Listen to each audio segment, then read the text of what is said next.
Con frecuencia es difícil amar a quienes rechazan el Evangelio y ridiculizan nuestro testimonio cristiano, pero este amor puede venir del Espíritu. Romanos capítulo 5, versículo 5. Y alcanzarlos, el amor nunca deja de ser.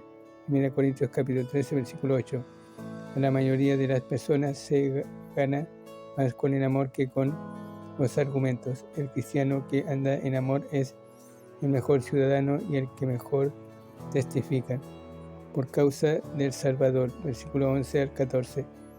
En estos versículos llegamos al pináculo de los motivos, del temor a la conciencia, al amor, a la consagración a Cristo. Nuestra salvación está más cerca, en el sentido de que está más cerca que nunca antes la venida de Cristo por su iglesia. Por salvación, Pablo quiere decir la bendición total que tendremos cuando Cristo venga, incluyendo nuestro cuerpo y un nuevo hogar.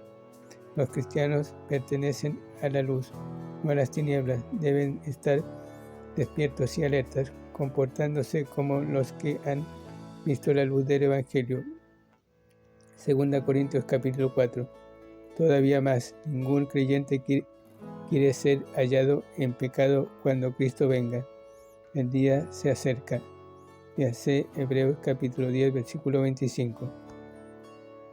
Pablo hace aquí una lista de pecados que nunca deberían nombrarse entre los santos. Nótese que la embriaguez y la inmoralidad con frecuencia van juntos y resultan en peleas y divisiones. ¿Cuántos hogares se han destrozado debido al alcohol? Versículo 14 nos da la doble responsabilidad del creyente.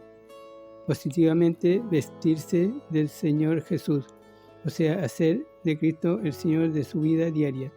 Negativamente, no proveer para los deseos de la carne, esto es, evitar a conciencia lo que lo tienta al pecado. Es incorrecto que los cristianos planean el pecado. A la luz de la venida de Cristo que se acerca, es nuestra responsabilidad tener vidas sobrias, espirituales y limpias. Los últimos días serán de impiedad.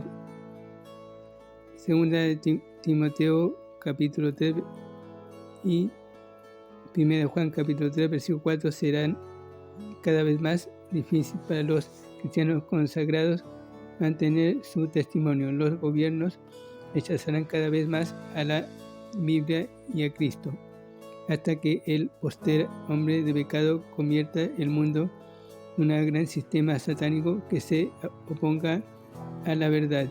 Segunda Timoteo capítulo 3 versículo 12 al 17, capítulo 4 versículo 1 al 5, para ver lo que Dios espera de nosotros en estos últimos días.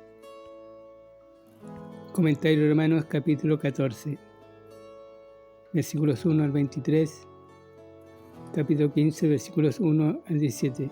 Se refiere al problema de las cosas cuestionables en la vida cristiana y qué hacer cuando los cristianos sinceros están en desacuerdo respecto a prácticas personales. Pablo reconoce que en cada iglesia local hay tanto cristianos maduros, los que somos fuertes, capítulo 15, versículo 1, como inmaduros, el débil en la fe, capítulo 14, versículo 1, y que estos dos grupos pueden estar en desacuerdo sobre cómo debe vivir el cristiano. Los cristianos judíos tal vez querían aferrarse a los días santos especiales y a las leyes dietéticas del Antiguo Testamento, en tanto que los creyentes gentiles quizás convertirían su libertad cristiana en libertinaje y ofendían a sus hermanos judíos. Muchos cristianos tienen la falsa noción de que el legalismo extremo, observar días y dietas, muestra una fe fuerte, pero Pablo indica que la verdad es precisamente lo opuesto. Es el cristiano maduro en la fe el que reconoce las verdades que se hallan en Colosenses capítulo 2 versículo 18 al 23. En la iglesia de hoy tenemos diferencias en cuanto a cómo considerar tales cosas como las diversiones mundanas, y Pablo nos dice que cómo enfrentar y resolver tales diferencias. No da una lista de reglas, más bien asienta 7 principios básicos que pueden aplicarse a todos los cristianos. Versículo 14 nos da la doble responsabilidad del creyente. Positivamente, vestirse del Señor Jesús, o sea, hacer de Cristo el Señor de su vida diaria. Negativamente, no proveer para los deseos de la carne, esto es, evitar a conciencia lo que lo tienta al pecado. Es incorrecto que los cristianos planean el pecado. A la luz de la venida de Cristo que se acerca, es nuestra responsabilidad tener vidas sobrias, espirituales y limpias. Los últimos días serán de impiedad. Segunda de Timoteo capítulo 3 y Primera de Juan capítulo 3 versículo 4 serán cada vez más difícil para los cristianos consagrados mantener su testimonio. Los gobiernos rechazarán cada vez más a la Biblia y a Cristo, hasta que el postrer hombre de pecado convierta el mundo en un gran sistema satánico que se oponga a la verdad. Segunda Timoteo capítulo 3 versículo 12 al 17, capítulo 4 versículo 1 al 5, para ver lo que Dios espera de nosotros en estos últimos días. Pasará esto la prueba en el tribunal de Cristo. Versículo 10 al 12, no tenemos derecho a juzgar a nuestros hermanos, porque todas nuestras obras sean juzgadas en el tribunal de Cristo, no en el juicio ante el gran trono blanco de Apocalipsis capítulo 20, versículo 11 al 15, sino en el juicio de las obras de los cristianos después del arrebatamiento de la iglesia. 1 Corintios capítulo 5, versículo 10, capítulo 3, versículo 10.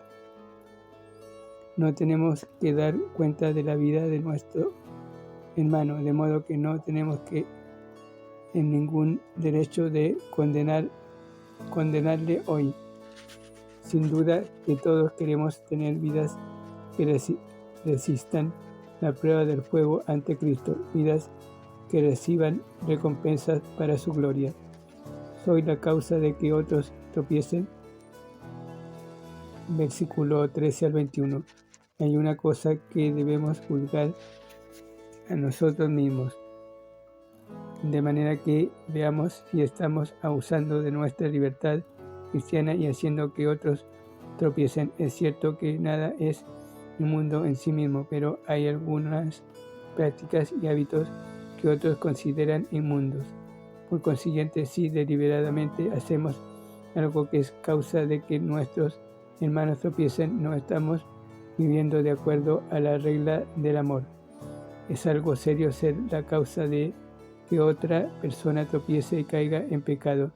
Nótese las palabras de Cristo en Marcos capítulo 9, versículo 33 al 50, donde ofender significa hacer tropezar.